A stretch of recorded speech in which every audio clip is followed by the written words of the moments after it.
ሰላም በዚህ ቪዲዮ ሌክቸር የምናየው እንግዲህ absolute advantage theory of international trade የሚለውን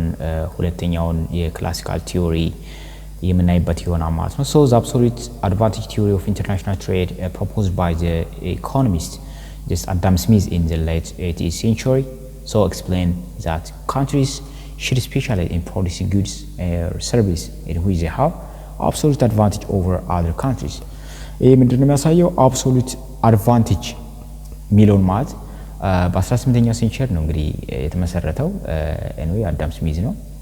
እና ምንድነው ኤምፋሲስ የሚያደርገው አገሮች ምንድነው ስፔሻላይዝ ማድረግ ያለባቸው ፕሮዳክት ወይም ጉድ ኤንድ ሰርቪስ መኖር አለበት። ይሄ ምንድነው ደግሞ በጣም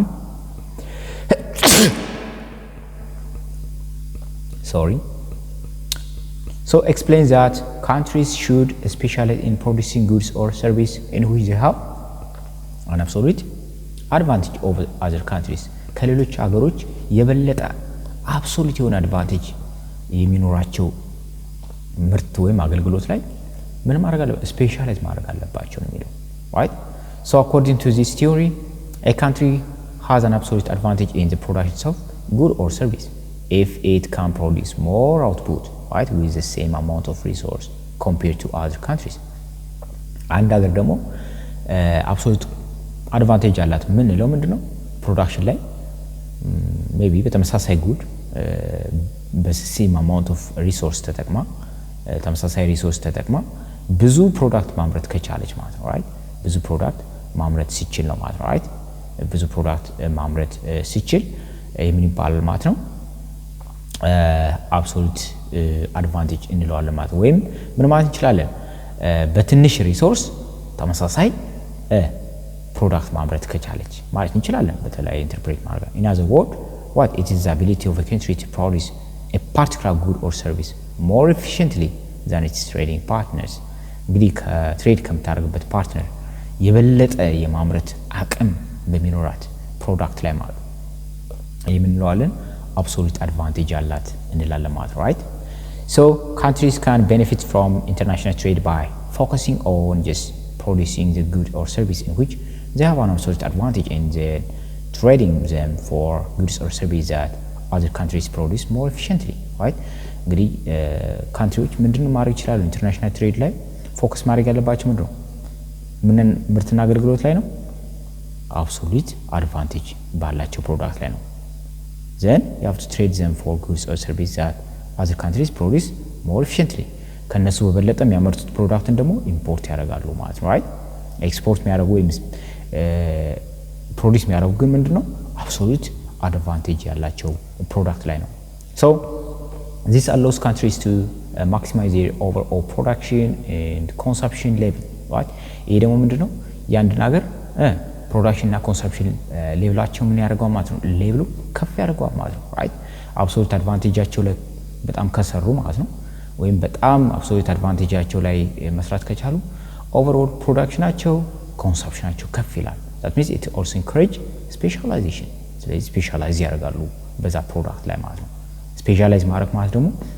ከፍተኛ የሆነ ውጤት ማስመዝገብ በዛ ፕሮዳክት ጣራ ላይ መድረስ ማለት ነው ከሌሎች በልጦ መገኘት ማለት ነው በዛ ምርትና አገልግሎት አመራርት ላይ ማለት ነው so leading to increased global efficiency right ይሄ ደግሞ ምንድነው global efficiency በአለም አቀፍ ላይ ከፍተኛ የሆነ ኢንፍሉዌንስ እንሆናለን በዛ ፕሮዳክት ሰርቪስ ላይ right so higher living standard overall በአጠቃላይ ምንድነው የተመቻቸ የማህበረሰቡ ኑሮ እንዲኖር አገሪቱ ጥሩ የሆነ ኢኮኖሚ እንዲኖራት ያደርጋል ብሎ ነው የሚያስበው ማለት ነው right for example let's consider hypothetical situations where country A produce 10 units of weight or maybe 5 units of clothes right with a given amount of resource በሆነ ሪሶርስ ተጠቅማ አገሪቱ ምን ማምረት ቢችል ወይ 10 ዩኒት ኦፍ ዌት ማምረት ትችላለች ወይም ደግሞ 5 ዩኒት ኦፍ ክሎዝ ማምረት ትችላለች ሁለቱም ግን ማምረት አይችልም right በአንድ ጊዜ ማለት ነው ስለዚህ ወይ 10 ዩኒት ኦፍ ዌት ነው ወይ 5 ዩኒት ኦፍ ክሎዝ ማምረት ትችላለች A ብንል well country B ደግሞ can produce 6 units of weight or 3 units of clothes with the same resource እንግዲህ ተመሳሳይ የሆነ ሪሶርስ ከA ጋር ተመሳሳይ የሆነ ሪሶርስ ተጠቅማ 6 units of weight ማምረት ትችላለች ቢ ማለት ነው ወይም አሊያም ደግሞ 6 ዩኒት ኦፍ ዌት አላመርትም ካለች 3 ዩኒት ኦፍ ክሎዝ ማምረት ትችላለች ማለት ነው right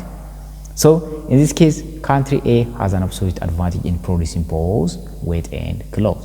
እንግዲህ በዚህ ጊዜ እንደምታዩት country A በሁለቱም ፕሮዳክት በዌትም ሆነ በክሎዝ ትበልጣለች ለምን 10 ከ6 ይበልጣል 5 ከ3 ይበልጣል አይደል ስለዚህ A ምን አላት absolute advantage አላት በሁለቱም ፕሮዳክት ላይ ማለት ነው right so because it can produce more output in both goods ስለዚህ ከሁለቱም በሁለቱም ፕሮዳክት በበለጠ ማምረት ትችላለች more efficiently ማምረት ትችላለች so based on the theory of absolute advantage country A could specialize in producing weight while country B could specialize in producing clothes እንግዲህ እንደ comparative እንደ absolute advantage theory ከሆነ እዚህ ጋር ግን absolute advantage theory ነው right እንደ absolute advantage theory ከሆነ በጣም more produce ብታደርገው ማናት ስለዚህ ለምሳሌ A country A ስፔሻሊ የምታደርገው ዌት ላይ ነው right ዌት ላይ more produce ማለት ትችላለች country B ደግሞ በጣም አትጎዳ የት ላይ ነው በጣም ያልተጎዳችው ስንዴ ላይ ነው እንትን 3 unit of close ነው right ስለዚህ smaller disadvantage ያላት 3 ላይ ከሆነ ወይም close ላይ ከሆነ close ነው ማምረት ያለባት ነው የሚለው right ምክንያቱም ይሄ ሬሽዮን ሰር ኦፖርቹኒቲ ኮስቱን በ3 unit of close ብታመርት የተሻለ ነው የምትሆነው ማለት ነው country B right so both countries would then trade their surplus production with each other by doing so both countries would benefit from higher overall production and access to good they cannot produce efficiently domestically ይሄን በማድረግ አገር ውስጥ በየግላቸው ማምረት ከሚችሉት በላይ ተጠቃሚ መሆን ይችላሉ ብሎ ነው ኮንክሉድ ያደርገው ማለት ነው absolute advantage right so however it's important to note that